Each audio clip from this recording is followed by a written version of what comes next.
There is something deeply cursed about the way gacha communities handle birthdays. You would think an anniversary would be a chance to pause, celebrate progress, or maybe even enjoy a little fanfare. But on the gacha community, anniversaries are blood sport. A developer announced a free skin in the past, while people demand 2 more. And if one person on Twitter says, "Another game did it better," you can bet that'll snowball into a really long tweet thread complete with screenshots, quote retweets, and the occasional content creator video about fake leaks presented as the truth. It is not enough for a game to mark a milestone nowadays. It has to win a global popularity contest just to break even. So it's in that very specific kind of online chaos that Wuthering Waves decided to throw its first birthday party. And to be fair, it was a party. There were skits, outfits, music. The CEO himself, 𝗖cie𝗽𝗆𝗵𝗁, basically did an entire improv comedy set in cosplay. The whole thing was brimming with art, and if you actually watched the stream instead of orchestrating lies about the game, you could tell that the devs genuinely cared about making it something special. But all of that was quickly drowned out by the sound of people mashing their keyboards. What started as a live stream celebrating the game's progress became ground zero for the most intense backlash in Wuthering Waves' short but turbulent history. Accusations of greed, bad faith comparisons to other gacha anniversaries, and a wave of review bombing so widespread that even Google Classroom wasn't safe. It is the kind of discourse that feels less like a community giving feedback and more like a communal tantrum, fueled by fake leaks, misaligned expectations, and frankly, a lot of people who seemed more interested in farming outrage than actually playing the game. So today we're going to talk about what really happened during Wuthering Waves' 2.3 anniversary update, why the rewards sparked such an outsized reaction, what Kuro Games got right and wrong, and how a moment that should have been a celebration somehow became a referendum on the entire future of the game. Let's dive into it. The 2.3 update livestream wasn't just a rundown of patch notes, it was a show. From the moment 𝗖cie𝗽𝗆𝗵𝗁 walked on screen, there was this energy that felt different. His aura carried the entire broadcast. There was this effortless charisma to how he handled each segment, joking with the assistant hosts, changing outfits to match the characters being introduced. He even wore makeup to mimic 𝗖nie's eye bags at one point. That doesn't feel like corporate strategy, that is just a guy enjoying a bit. And it wasn't just 𝗖cie𝗽𝗆𝗵𝗁. The whole team leaned into the occasion. There were musicians playing transitional pieces, fully costumed to match the anniversary celebratory tone. There's also parts where they show creative skits that, yes, were a little bit cheesy, but they also told a story, highlighting the struggles that devs faced building a game over the past year. It was transparent in a way these things rarely are. On the content side, it was stacked. 𝗖nie and 𝗀𝗀𝗄 were finally revealed, both highly anticipated additions to the roster. And then there was the rerun pool. Nearly every past character brought back all at once. And that is a level of access we don't often see, especially not in the middle of a patch cycle. New events, quality of life changes like bosses instantly respawning, the announcement for a Cyberpunk Edgerunners collab, and the reveal of summer skins for 𝗀𝗍 and 𝗀𝗀𝗏, not to mention the cube event where all of the resonators are turned into really cute cubes. These weren't minor updates, they were community facing, exciting, and bold. So when I say it felt like a celebration, I mean that in the most sincere way. It wasn't just what was being shown, it was how it was presented. The heart behind it was obvious. It felt like the team was celebrating with the community. But for all of the effort on stage, what really shaped the community's memory of the event came after. Because once the gameplay reveals were over, all eyes turned into the rewards, and that is when things get unraveled. The login event gave 20 polls, which isn't nothing, but after tallying up the event rewards across the patch, players realized that the total was just 37 polls. And normally, that might have been acceptable until you looked at what 2.3 was actually offering. 12 banners, 2 new characters, and 10 reruns. With a 50-50 system still in place on the rerun banners, it meant that even with really good luck, those 37 polls couldn't get you close to a guaranteed limited banner. For most players, it was like sliding into your favorite content creator's DMs and hoping you would get a reply. And then came the expectations. A huge chunk of the community walked into that livestream convinced that we were getting a free 𝗖nie or a limited 5-star selector ticket. Why? Because this was a fake leak. I mean, it was clearly fake, and yet somehow it gained traction. When those rewards never showed up, players felt cheated by something that was never actually promised. The disappointment was immeasurable, and their day is ruined. But it wasn't really Kuro's fault, it was the ghost of a reward that never existed. There was also backlash around the skins. The Sanhua skin from earlier in the game's life was completely free. Just log in for a few days, claim it, and then done. But for the anniversary, 𝗀𝗍 and 𝗀𝗀𝗏, arguably 2 of the most popular characters, got summer skins that weren't free. And while monetized skins are normal in gacha games, the contrast made people pause. So between weak polls, the baited expectations, and the sudden shift from generosity to monetization, frustration started to boil over. And for longtime players especially, people who had been supporting the game since launch, it felt less like an anniversary and more like this Sabrina Carpenter meme that I keep seeing. Kuro's vision for 2.3 was clearly celebratory. The structure of the patch, the laid-back events, the musical interludes, the quirky segment about how many times you died to Inferno Rider was meant to evoke a festival vibe. Something personal, something human. And in a vacuum, that is commendable. But the problem is, anniversaries in gacha games don't exist in a vacuum. They exist in a very specific context, with a very specific player base. And those players don't just expect a party, they expect gifts. That is where the misfire happened. Kuro delivered celebration, but what the community was waiting for was gratitude. Tangible, convenable gratitude. Even within the live stream, you could feel the disconnect. The pacing dragged in some places. Some segments spent longer on talking about how many times players banged the clang bang than on actually showcasing rewards. There was an entire portion dedicated to explaining character personalities down to their favorite food, which to be fair is technically useful, I guess, but maybe not the best choice when people are sitting there with streams open across multiple platforms, hoping for a surprise announcement every time you say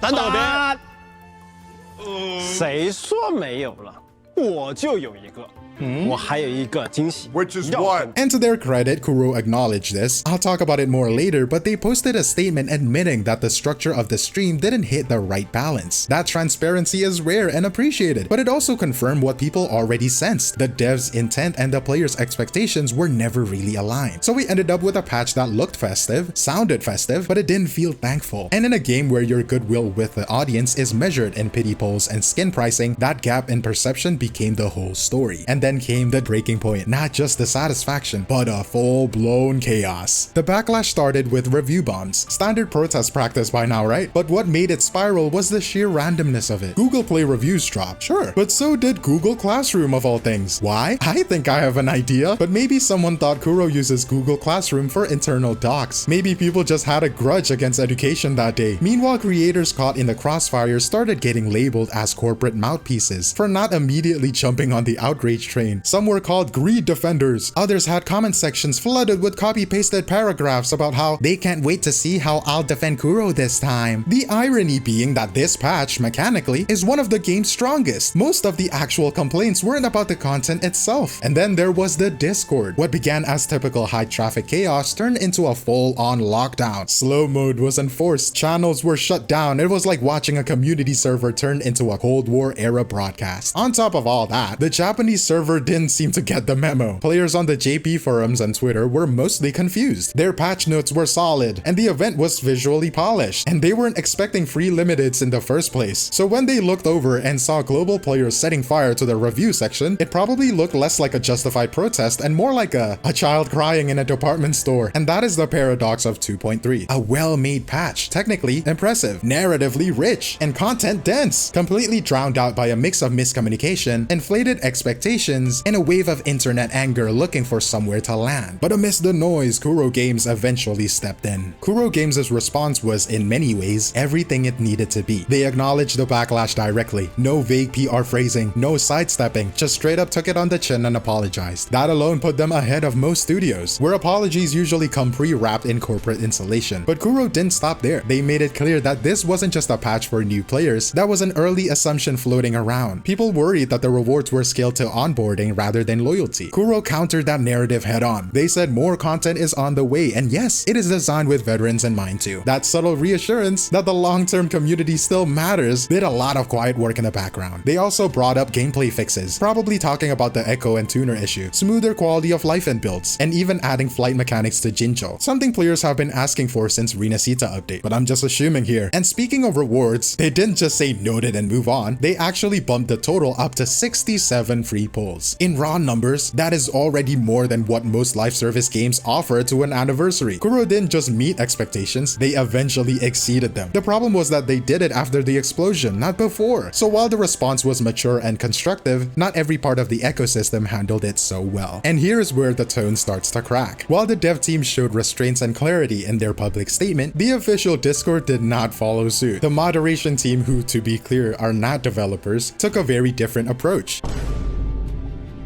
Wow, that is really funny, but it poured gasoline on a fire that is already burning through every social media platform. And suddenly, the story wasn't just about rewards, it was about the tone. And tone matters, especially when your role is to be the public-facing part of a studio's community. Even after the devs posted their apology, that mod behavior lingered. It added a layer of bitterness that didn't need to be there, and it created this internal divide. Players who felt heard by the devs, but disrespected by the people supposedly managing the conversation. So while Kuro as a company showed a willingness to learn and adapt, the Discord side of the equation didn't quite stick to the landing. And that is a missed opportunity, because the strongest thing a studio can do in the moment like that isn't just say the right thing, it's show it across the board. And through all this, players began drawing comparisons. Some valid, some misguided. Genshin did it better, HSR did it better. And on the surface, yeah, it's an easy hook. Compare the numbers, do the math, and then you get mad. Stay coping, brother, you're scraping the WD-40 at the bottom of the barrel, as 𝗖cie𝗽𝗆𝗵𝗁 like to say. But the context is everything. Genshin's first anniversary famously handed out,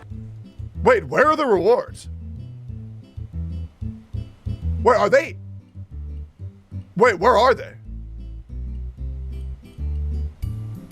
Wait, is this the right link? Wait, are these the rewards? There's no way. Wait, no, there's no way. 15 pulls and a glider. 𝗖cie𝗽𝗆𝗵𝗁 gave out 30 pulls. No glider, but still doubles Genshin offer. And players were pretty content with that. Why? Because the baseline was already set low. The bar was on the floor, and 𝗖cie𝗽𝗆𝗵𝗁 stepped over it. And now enter Wuthering Waves. 67 pulls after the revision, on top of the massive high production stream content, teased collabs, and forward-facing quality of life plans. Objectively, that is a lot, especially for a game that isn't even 1 year old. But the mood is still bitter, is still messy. So the question isn't who gave more, it is whether the comparisons were even fair to begin with. Every game has a different rhythm. Genshin leans on scarcity, 𝗖𝗏𝗆 on predictability, and WUA, at least for now, has been moving fast and throwing updates like they're trying to outrun their own shadow. Their audience, meanwhile, carries scars from every other game they have played. So when the word anniversary showed up, everyone reaches for their own yardstick and then gets upset when it doesn't line up. At the end of the day, criticism isn't wrong. Wanting a lot from a game you care about is natural. And if anything, the fact that people were this loud means they wanted the anniversary to mean something. But there is a difference between feedback and firebombing. Kuro misread the room. They focused on celebration, not compensation, and they paid for that disconnect. But once they saw the backlash, they responded like a studio that wants to get better. No excuses, no smugness, no promises with nothing behind it. They actually did better. They didn't need defending, but I think they deserve a moment of acknowledgement, because if a studio can't win, even after it adjusts, then what are we really asking for? Unfortunately, the community response wasn't balanced. One misstep, arguably a pretty human one, managed to drown out months of solid work, consistent updates, and visible passion from the devs. And that kind of damage doesn't help anyone. Not the players, not the studio, not the game. But that is not even the whole story, because some content creators thought that it was a great time to farm hate on Wuthering Waves. One blatantly lied to the whole community, and another one is shamelessly posting a fake leak trying to push a narrative that Wuthering Waves is playing this four-dimensional chess, that the entire chaos and pushback was all part of the plan. We will talk about all of that next time. But for now, that is all from me, Glaivekiyo, and I'll see you in the next one. Cheers!